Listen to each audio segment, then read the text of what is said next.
तव कथामृतं तप्त जीवनं कविभिरीतं कल्मषापहु शोभनमंगलम श्रीमदाततं भुवि गृह्णन्ति ये भूरिदा जना।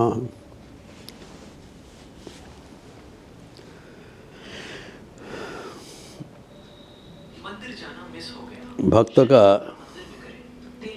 जो आदर्श है ध्रुव, उसके बाद चल रहा था ध्रुव के प्रति भगवान का कृपा। इसके बाद ध्रुव कितने सुंदर ढंग से राज चलाया, लेकिन जब उसका भाई उत्तम का कोई यक्ष ने निधन कर दिया, तब उन्होंने क्रोध का वश होकर यक्षों का ऊपर अनंत प्रहार चलाया।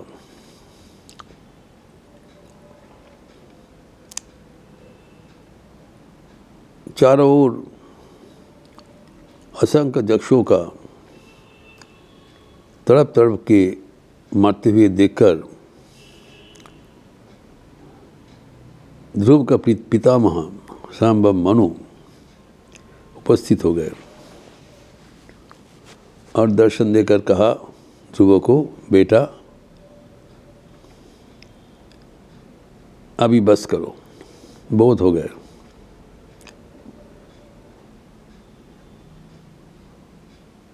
तुम्हारे भाई को एक यक्षों ने निधन किया और उसके बदले में तुम असंख्य यक्षों को निधन कर रहे हो,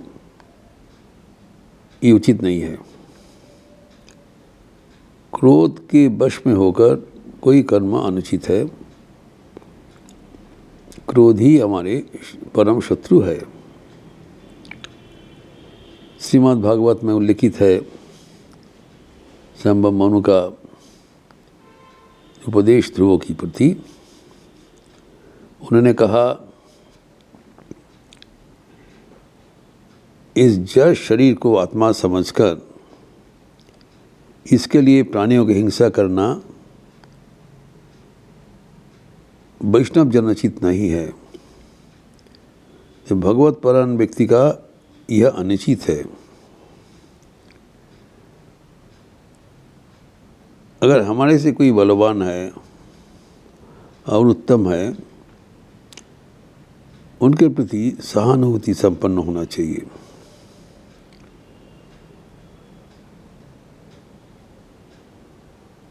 जो हमारे से छोटा है उससे प्रति दया अनुरक्ति होना चाहिए। जो हमारे से बराबर वाले हैं उनके प्रति मित्रता होना चाहिए।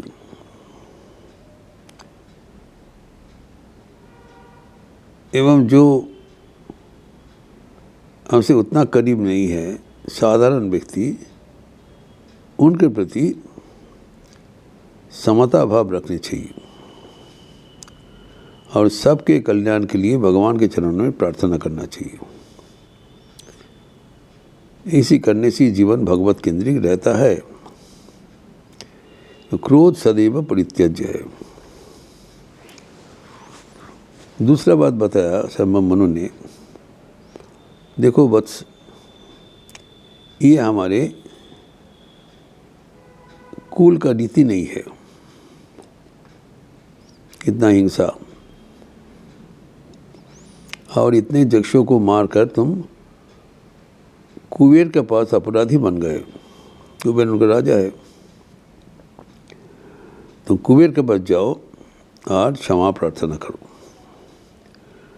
तो सुनकर ध्रुव जी ने बताया मुनि श्रेष्ठ को कि मेरा गलती हो गया, लेकिन आपने हमें संशोधन करने का अवसर दिया है, मैं कृतार्थ हूँ। बोल के चले गए और जाके कुबेर को प्रसन्न किया। कुबेर उनको दर्शन देकर कहा, बेटा तुम अत्यंत सज्जन हो। ये जो तुम्हारा भाई का जो निधन हुआ ये तो जग से एक निमित्त मात्र है, निधन करता तो स्वयं परमात्मा है। और तुम्हारे हाथों से जी असंख्य यक्ष का निधन हुआ वो भी परमात्मा का इच्छा से ही हुआ है। इसके लिए तुम्हें इतना चिंतन का कोई आवश्यकता नहीं है। देखिए कितना सुंदर कुबेर ने उनको बताया। इसके लिए तुम्हारे जैसे व्यक्ति को विलाप करना अनुचित है। ये तो बराबर है। फिर जो नारायण की उपस्थिति चारों ओर है उसको हमें सदैव अनुभव करना चाहिए। वही करता है, हम सेवा करता है। तुम एक वर मांग लो। देखिए कुबेर को वर प्रार्थना कर रहे।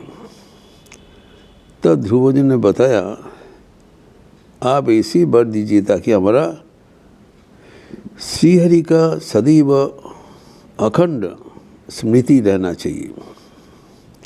श्रीहरि का अखंड स्मृति ये मैं लिए प्रार्थना करता हूँ। अर्थात मैं जहाँ पर जिस अवस्था में हूँ सर्वत्र सदैव सर्वावस्था में हम जो भगवान के साथ जुड़े रहे, जैसे भी संभव होगा, फिजिकली और मेंटली और spiritually, but we should be in touch with the divine. ये हमारा प्रार्थना है ध्रुव का। तो कुबेर ने उनके तथास्तु बोल के चले गए। बोले ठीक है, बहुत अच्छा है।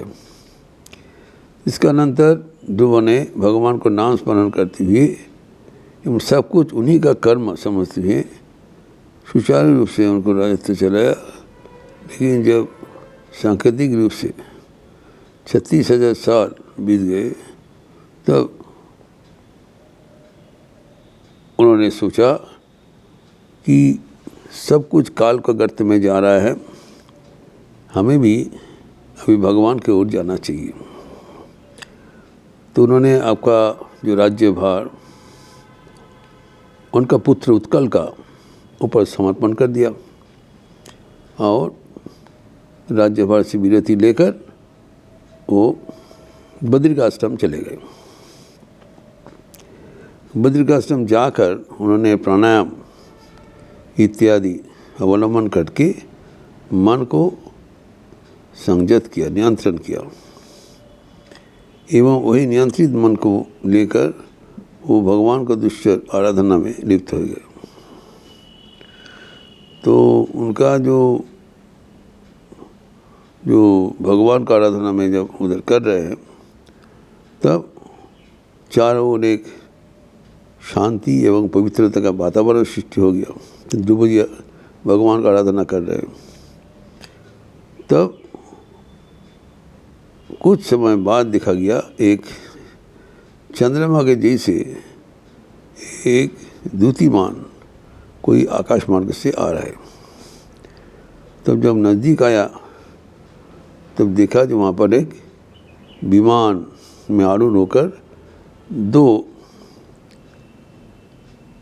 व्यक्ति आ रहे हैं।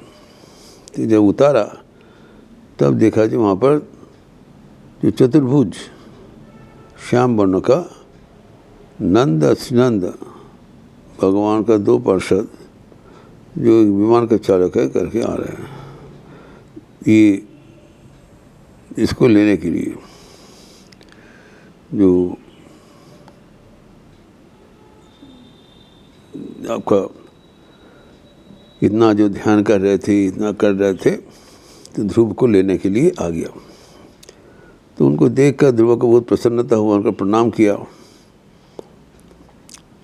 और पता चल गया ये भगवान का पार्षद है। तो उन्होंने बताया ये भगवान विष्णु आपको लेने के लिए ये विमान भेजा है और आपको गंतव्य स्थान है इस लोक में जहाँ सप्तर्षियों भी पहुँच नहीं सकते हैं।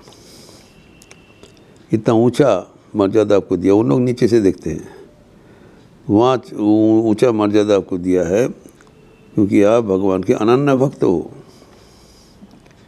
5 साल में ही आप भगवान को दर्शन कर चुके हो। उसके बाद से सारा जीवन आपको भगवान से ही आधारित है, दूसरा कुछ नहीं है। इतना बड़ा महान अब जो आधार है वो भी बहुत ही स्मरणीय है। इसके लिए आपको ले जाने के लिए जो कहा गया तो हम ले जाएंगे। तब ध्रुव ने कहा ठीक है, लेकिन हमारे जो माता जी है उसको भी उस जगह में जाना चाहिए। तो उन्होंने कहा, उनकी जो दिखाया जो उनके जो माता जी को पहले विमान से जा रहे हैं, उनके पहले ही जा रहे हैं, देखो वो पहले ही तुम्हारे आगे आगे जा रहे हैं। तो वो भी युद्ध गति प्राप्त हो रही है। तो ध्रुव का बहुत प्रसन्नता हुआ जो उनके माता जी का भी बंदोबस्त हो गया। तो ये समझकर उन्होंने भगवान को आराधना किया। स्नान करके वो विमान पर बैठे। तो फिर मर्तभूमि को सबको बुलाया कि देखो ये है शैली जो भगवान को जीवन में आधार करके अगर हम जो कुछ करेंगे वो मंगलमय हो जाएगा। यही ध्रुव का सीख है। सिखाते हुए कहा कि जब भी हम लोग भगवान के साथ जुड़े रहकर कुछ कर्म करते हैं तभी वो सार्थक होगा और शाश्वत होगा।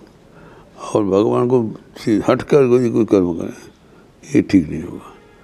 ये चरम सीख उन्होंने दिया ध्रुव जी।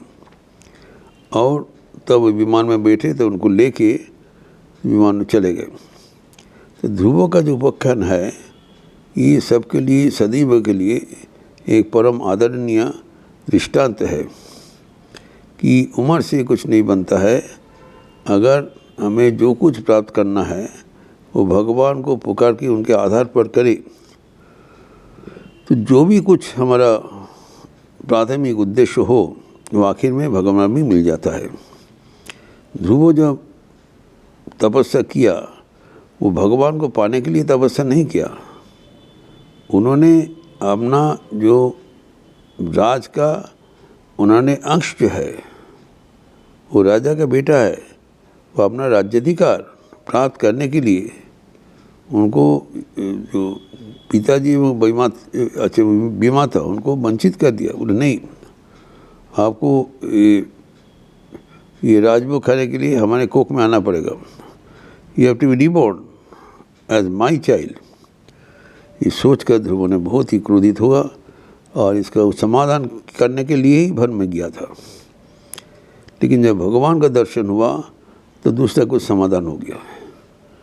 भगवान का देखकर वह आप्लुत हो गए, क्योंकि कहा जाता है जम लब्ध्वा चापरम लाभम मन्नति नाधिकम तद। जिसको मिलने पर और कुछ बाकी नहीं रहता है, मन में सब कुछ तृप्ति हो जाता है, तब अवरी राज्य अधिकार ये सब कुछ बहुत गौण हो जाता है। लेकिन उस भी भगवान की कृपा से वो भी मिल जाता है। तो हमारी जीवन सर्वांत करना सार्थक होता है। ये ध्रुव जी का जीवन एवं अभी जो ध्रुव नक्षत्र है वो भी हमें सदैव याद दिलाता है। ऐसी उच्च कोटि का जो साधक होगा वो भी नक्षत्र जैसा वो उनका द्युति बराबर के लिए प्रेरणा करते रहेंगे।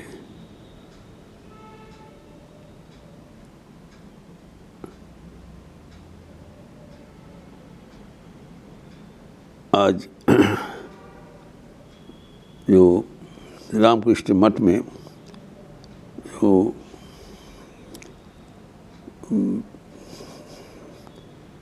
ये चल रहा है तो रामचरितमानस का प्रवचन श्रृंखला आज भी जारी है।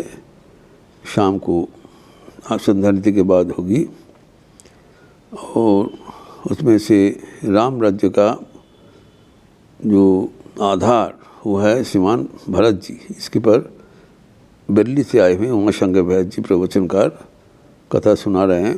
बहुत ही पावन कथा है जो कि यूट्यूब में बताया जा रहा है। ओम शांति शांति शांति। हरि ओम तत्सत।